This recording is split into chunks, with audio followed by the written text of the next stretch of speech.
What is the best way to combat adulteration? ఉదాహరణకి మనకు అన్నిట్లో పసుపు ఎవరు బ్యాడ్ అనుకోరు.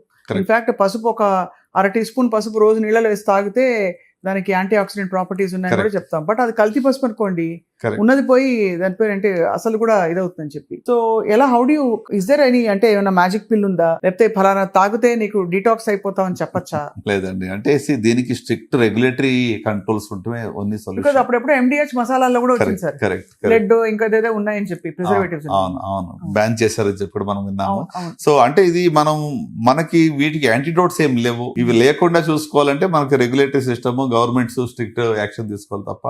అంటే వీ నీడ్ టు, మన ఆరోగ్యం మన చేతిలో ఉంది, మనం జాగ్రత్త పడాలి. అయినంత వరకు ప్రిజర్వేటివ్స్ ఉన్న ఫుడ్, ప్యాక్డ్ ఫుడ్ అవాయిడ్ చేసుకోవడం, ఎంత నేచురల్ ఫుడ్ ఉంటే అంత తీసుకోవడం మంచిది. ఆకుకూరలు కానివ్వండి, లేకుంటే వాట్ ఎవర్, ఇందాక మనం బ్రోకోలీ, క్యాబేజ్ వీటి గురించి మాట్లాడుకున్నాం. వీటన్నిటిలోనూ కూడా క్యాన్సర్ ని నివారించదగ్గ ఏదో ఒక పదార్థం ఉంటుంది. ఇప్పుడు గ్రీన్ టీ గురించి చూడండి, కెటాచిన్స్ అని చెప్పి ఒక పదార్థం వాళ్ళు జపాన్ లో ప్రూవ్ చేశారు. వాళ్ళు ఇది గ్యాస్ట్రిక్ క్యాన్సర్స్ ఎక్కడైతే గ్రీన్ టీ ఎక్కువ తాగుతారో వాళ్ళలో స్టమక్ క్యాన్సర్ సంఖ్య తక్కువగా ఉంటుంది. Okay, so it's proven. It's good green tea తాగితే మంచిది. అయితే ప్రాసెస్ ఫుడ్ గురించి కూడా మీరు చూస్తే, ఇప్పుడు ఫ్రాన్స్ లోనే ఎక్కడ ఒక స్టడీ చేశారు. అక్కడ ఏంటి 10% ఎక్కువగా ప్రాసెస్ ఫుడ్ తీసుకున్న వాళ్ళలో ఆల్మోస్ట్ 12% క్యాన్సర్ రిస్క్ పెరుగుతా ఉంది. అంటే కోరిలేషన్ అనేది ఏదో యాక్సిడెంటల్ గా చెప్పడం కాదు, with evidence where about.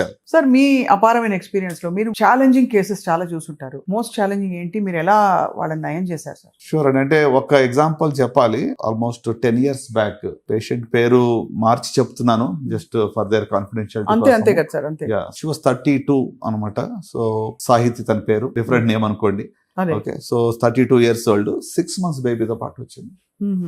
6 months baby తీసుకుని వస్తే అప్పటికే పాపం తనకి అంటే ఫ్యామిలీలో చాలా ఇష్యూస్ ఉన్నాయి, ఫైనాన్షియల్ గా కానీ అన్ని రకాలుగా హెల్త్ ఇష్యూస్ ఉన్నాయి, డిఫరెంట్ ఇష్యూస్. వచ్చినప్పుడు ఒక చిన్న లింఫ్ నోడ్ ఉంది నెక్ లో. ఆ లింఫ్ నోడ్ కోసమని ఏంటి ఇన్ఫెక్షనా లేకపోతే ఏంటి దేనివల్ల అని చెప్పి చూపించడానికి వస్తే ఎన్ని మందులు వేసినా కూడా తగ్గటం లేదు. సరే అని చెప్పి ఆ లింఫ్ నోడ్ ని బయాప్సీ చేసాం.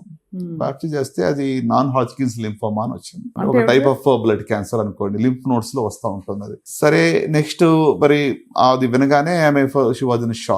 అంత నార్మల్ గా హెల్తీగా ఉంది, అదర్వైజ్ నార్మల్, వేరే ఏం లేదు, ఫీవర్ గానీ వెయిట్ లాస్ గానీ వేరే ఏం లేదు, జస్ట్ ఏదో చిన్న గడ్డ ఉందని వచ్చింది. సరే, పెట్ స్కాన్ చేస్తే అది బాడీలో మరి స్ప్లీన్ లో గానీ అబ్డోమినల్ లింఫ్ నోడ్స్ గానీ అన్ని చోట్లకి రావటం వల్ల అది stage 4 అని తెలియదు. బోన్ మ్యారో అంతా పాజిటివ్ వచ్చింది. సో అది వినగానే నా ముందుకు వచ్చి తను ఒకటి అడిగింది, డాక్టర్ గారు పాపను చూపించింది నాకు. పాపను చూపించి 10 years 10th birthday నేను ఆ పాపకి చేయించగలనా అండి అని అడిగింది. అంటే నా డిజైర్ అంతకన్నా వద్దు, నాకు నేను సిద్ధమే, ఏమైనా అయితే ఓకే, ఐ ఫేస్ ఇట్. కానీ ఒక 10 years నేను దాన్ని చూసుకున్నానంటే నా జవాబుదారీ, నా రెస్పాన్సిబిలిటీ అయిపోతుంది, తర్వాత ఇంకెవరైనా చూసుకుంటారులే, ఐఎమ్ రెడీ అన్నట్టుగా ఏడుస్తూ చెప్పింది. అది చెప్పగానే నాకు కూడా అంటే ఎంత మేము డాక్టర్స్ రోజు పెయిన్ చూస్తున్నా కూడా ఎమోషనల్ అయ్యేది. లేదమ్మా, ఇది మంచి టైపు, నువ్వు కొంచెం కీమోథెరపీ వల్ల ఇది క్యూర్ అయ్యే అవకాశాలు కూడా ఉన్నాయి, stage 4 అయినా కూడా కంగారు పడద్దు, నువ్వు ఫైట్ చెయ్యి అని చెప్పి కొంచెం మోటివేషన్ ఇచ్చాం. ఆమె విల్ పవర్, ఆమె కరేజ్ ఎంత గొప్పదంటే మరి 6 cycles ఇవ్వగానే మొత్తం కంప్లీట్ గా అంటే పెద్ద పెద్ద లింఫ్ నోడ్స్ అబ్డమెన్ లో, స్ప్లీన్ లో ఉన్నాయి, తర్వాత మరి డయాఫ్రమ్ పైన కింద, అంటే stage 4 డిసీజ్ కానీ, బట్ చాలా వరకు వెరీ డ్రమాటిక్ రెస్పాన్స్ తగ్గిపోయింది. సో తగ్గిపోయాక తర్వాత ఒక 2 years ఫాలోఅప్లు ఉన్నాక మళ్ళీ లింఫ్ నోడ్స్ వచ్చింది. సో దెన్ ఆమె అడిగింది, సార్ ఏంటి అయిపోయింది అనుకున్నాను, మళ్ళా ఇది ఏంటి ఇట్లా వచ్చింది, తగ్గిపోయింది అనుకున్నాను, మళ్ళీ సేమ్ ఒక ప్రాసెస్ కదా అని. లేదమ్మా, ఇది డెఫినెట్ గా తిరగబడింది, నో డౌట్, ఎందుకంటే stage 4 లో ఉంది కాబట్టి ఎక్స్పెక్టెడ్ కూడా, అది ఇట్ ఈస్ నాట్ సర్ప్రైజ్ ఏం కాదు. సరే, మళ్ళీ రీఛాలెంజ్ చేసాం, రీఛాలెంజ్ కీమోథెరపీ. మరి రీసెంట్ గా లాస్ట్ ఇయర్ అమ్మాయికి ఓనిల్ ఫంక్షన్ చేసిన తర్వాత, ఓనిల్ ఫంక్షన్ నాకు ఫోన్ చేసింది, నేను ఐఎమ్ డూయింగ్ ఎక్స్ట్రీమ్లీ వెల్, నాకు జబ్బు లేకుండా నార్మల్ గా ఉన్నాను, మా పాపకి ఓనిల్ ఫంక్షన్ చేశాను, ఎందుకంటే షీ వాస్ 12 years old, 12 ఏళ్ల వరకు, 12 ఏళ్ళు జబ్బు లేకుండా నార్మల్ గా ఉంది. అంటే షీ ఫాట్ ఇట్ వెల్. అంటే ఏదో నేను బాగా గొప్పగా ట్రీట్ చేసినందుకు అయ్యిందని అనుకుని మందులు అందరికి ఇచ్చేది అదే. నాట్ దట్ నేను ఏదో అంటే నేను ఎవరు ఇవ్వలేని మందులు ఇచ్చి నయం చేసి చెప్పి I don't want take a false credit దే. క్వశ్చన్ ఇదంటే ఇప్పుడు ఇలాంటి జబ్బుల్లో కూడా it all depends on other factors also. తన యొక్క విల్ పవర్ కానివ్వండి, ఫ్యామిలీ సపోర్ట్ కానీ, వీటన్నిటి మీద ఆధారపడి ఉంటుంది. And she wanted to live and she wanted rise above all odds. నేను నా పాపను పెంచుకోవడానికి, నా పిల్లల కోసం నేను బతకాలి అనేటువంటి ఒక నిర్ణయం ఆమె హృదయంలో గట్టిగా ఉంది. So and she fought it courageous గా, తిరగబడినా కూడా జయించి బయటపడింది. సో అంటే నేను ఆమె చూసినప్పుడు అదే అంటానంటే, మన చిన్న చిన్న వాటికి ఈ రోజుల్లో అందరూ కంప్లైంట్ చేస్తూ ఉంటారు. కొంచెం ఏదో కరెంట్ పోతే, కొంచెం ట్రాఫిక్ ఏదైనా అడ్డుపడిందంటే అసలు ఎంత రెస్ట్లెస్ అయిపోతారు ఈ జనరేషన్. అంతే కదా అంటే సార్. లైఫ్ లో పెయిన్ అనేది ఏం తెలుసు చూడండి. అంటే వెన్ లైఫ్ అండ్ డెత్ దగ్గరికి వచ్చినప్పుడు తెలుస్తుంది దాని యొక్క పెయిన్. అంటే ఫర్ పెట్టి things people fight and get upset.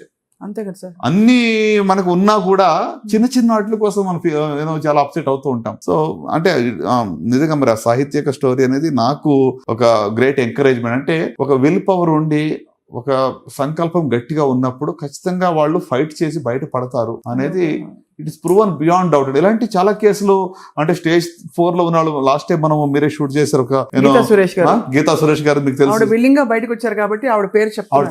Correct. ఆవిడ అందరికి నేను 10 మందికి చెప్పాలని చెప్పి ధైర్యంగా బయటకు వస్తా ఉన్నారు. ఆవిడ కూడా స్టేజ్ 4 బాగా ఫైట్ చేసి మళ్ళీ she has rewritten her life, travel చేస్తున్నారు. అంటే ఆవిడ స్టోరీ అదొక అద్భుతం అండి. ఎలా సార్ ఆవిడ ఎలా వచ్చారు మీ దగ్గర? అంటే బ్లీడింగ్ తో వచ్చారు, యూటరిన్ బ్లీడింగ్ అంటే ఎక్సెసివ్ మెన్స్ట్రువల్ సైకిల్స్ తో వస్తే గైనకాలజిస్ట్ చూసి ఒక డిఎన్సి అని చేస్తారు కదా, హిస్టోస్కోపీ చేసి బయాప్సీ చేశారు, యూటరిన్ క్యాన్సర్ ఉందని చెప్పి హిస్టరెక్టమీకి ప్లాన్ చేశారు. ప్లాన్ చేసి అప్పుడు రోబోటిక్ సర్జరీ కొత్తగా వచ్చింది అప్పుడే మనకి. సో రోబోటిక్ సర్జరీలో నేను అప్పటికి ట్రైన్ అయ్యి ఉన్నాను, one of the earliest trainee in the robotic surgery కాబట్టి. సో రోబోటిక్ సర్జరీకి వెళ్తే వెరీ లార్జ్ యూట్రస్, కానీ సక్సెస్ఫుల్ గా దాన్ని తీసేసాం. తీసిన తర్వాత విత్ ఇన్ 2 months లో ఆమెకు అబ్డమెన్ అంతా కూడా డిసీజ్ రెకర్ అయిపోయింది. ఎలా సిమ్టమ్స్ ఉండేది ఆవిడకి ఆ టైంలో? పెయిన్ అంటుంది. స్కాన్ చేసి చూస్తుంటే ఎక్కడైతే పోర్ట్స్ వేసామో మొత్తం అన్ని చోట్ల కూడా జబ్బు తిరగబడిపోయింది.